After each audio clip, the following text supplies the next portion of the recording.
अगर दुर्घटनावश ये हरियाणा में खड़े हो जाते हैं, परंतु भारतीय जनता पार्टी बहुत बड़े मैंडेट के साथ तीसरी बार हरियाणा में सरकार बनाएगी। दिल नहीं मिले हैं, दिल नहीं मिले, हाथ भी धक्के से मिलाए हैं। तो राहुल जी ने आकर के, राहुल साहब ने दोनों के हाथ पकड़ करके मिलाए हैं। दलित को अपमानित, दलित को पीड़ित करने का कांग्रेस की ये परंपरा रही है और कांग्रेस नहीं चूकती दलितों का अपमान करने में। ये इनके डीएनए के अंदर है। हमने पिछले 10 वर्षों में जो लोगों के हित में, जो प्रदेश के हित में जितने भी कदम उठाए हैं, वो कदम प्रदेश की मजबूती को, प्रदेश को ऊंचाइयों के ऊपर पहुंचाने के उठाए हैं। लोगों को उनका जबरदस्त लाभ मिला है। मेरा हरियाणा पिछले 10 वर्षों के अंदर विकसित हरियाणा बना है।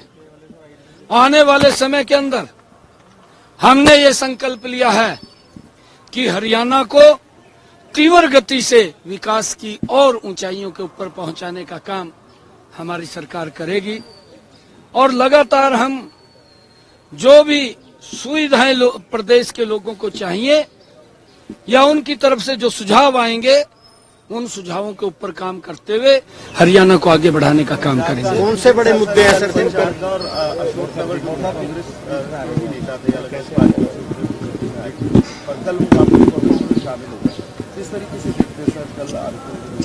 नहीं, देखिए, हम उसकी देखते नहीं है क्योंकि अशोक तंवर जी कई पार्टियों में रहे हैं, एक पार्टी में तो रहे नहीं है, क्योंकि उन्होंने सभी पार्टियों का लगभग स्वाद चखा है और उनकी इच्छा है, जैसी जिसकी इच्छा होती है वो उन्होंने कुछ सोचा होगा, ठीक सोचा होगा, परंतु प्रदेश के लोग जानते हैं सभी पार्टियों का स्वाद चखा है।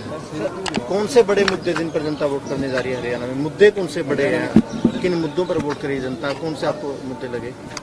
देखिए, हमने कहा है कि हम विकास को लेकर के हरियाणा प्रदेश का तीव्र गति से विकास करेंगे। हमने पिछले 10 वर्षों के अंदर बड़े बड़े निर्णय किए हैं।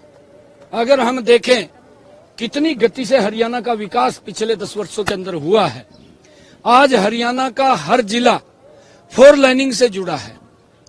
आज हरियाणा के 15 जिलों में मेडिकल कॉलेज खड़े हुए हैं। 8 तारीख के बाद जो शेष बच्चे हैं वो भी खड़े हो जाएंगे। गति से काम चल रहा है 22 के 22 जिलों में। पिछले 10 वर्षों में हर 20 किलोमीटर के ऊपर बेटियों के लिए कॉलेज खड़ा हुआ है। आज हजारों की संख्या में बेटियां जो पढ़ नहीं पाती थी, माँ बाप दूर कॉलेज होने के कारण नहीं भेज पाते थे, आज लाखों की संख्या में हरियाणा में बेटियां नजदीक कॉलेज होने के कारण अच्छी एजुकेशन ले रही हैं। चाहे यूनिवर्सिटीज की बनाने की बात हो और चाहे हॉर्टिकल्चर यूनिवर्सिटी बनाने की बात हो, चाहे हरियाणा के अंदर ITI बनाने की बात हो, चाहे हरियाणा के अंदर लोगों के हित में अभी हमने पिछले दिनों फैसला लिया कि हरियाणा देश का पहला ऐसा राज्य बन गया है जो अपने किसान की 24 फसलें MSP पर खरीदने का काम कर रहा है। मेरिट पर नौकरी मुद्दा है। बिल्कुल, ये हमारे लिए एक संकल्प है कि हम हरियाणा के युवाओं को बिना पर्ची, बिना खर्ची के रोजगार देने का काम करेंगे। वहीं विपक्ष की मंशा जो नजर आई है, कांग्रेस की मंशा जो नजर आई है, उनमें अभी से हिस्से बंटने शुरू हो गए हैं। कहावत भी है, सूत ना कपात लट्ठम लट्ठा। ना सरकार हरियाणा के लोग कांग्रेस की बना रहे हैं, ना बन रही है, और ये पहले से अपने हिस्से बांटने इन्होंने शुरू कर दिए। भ्रष्टाचार को इनके मुख से जाहिर हो रहा है कि भ्रष्टाचार किस गति से बढ़ेगा अगर दुर्घटनावश ये हरियाणा में खड़े हो जाते हैं, परंतु भारतीय जनता पार्टी बहुत बड़े मैंडेट के साथ तीसरी बार हरियाणा में सरकार बनाएगी। सर, सत्ता में आए तो सबसे पहले क्या काम करेंगे?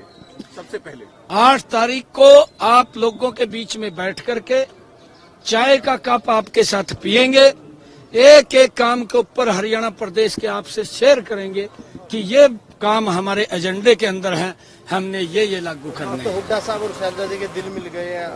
राहुल गांधी जी ने हाथ मिलवाए थे शैलजा जी हुड्डा जी। नहीं, देखिए, दिल नहीं मिले हैं, दिल नहीं मिले, हाथ भी धक्के से मिलाए हैं। तो राहुल जी ने आकर के, राहुल साहब ने दोनों के हाथ पकड़ करके मिलाए हैं। जिन दिलों में दूरियां बहुत हैं, जिन दिलों के अंदर छेद कर दिए हैं जाति सूचक शब्द बोल करके, जो आंसू भी आंखें नहीं रोक पाई, इस प्रकार से अपमानित करने का काम दलित समाज को किया है, तो कहां दिल मिल जाएंगे। दलित को अपमानित, दलित को पीड़ित करने का कांग्रेस की ये परंपरा रही है और कांग्रेस नहीं चूकती दलितों का अपमान करने में। ये इनके डीएनए के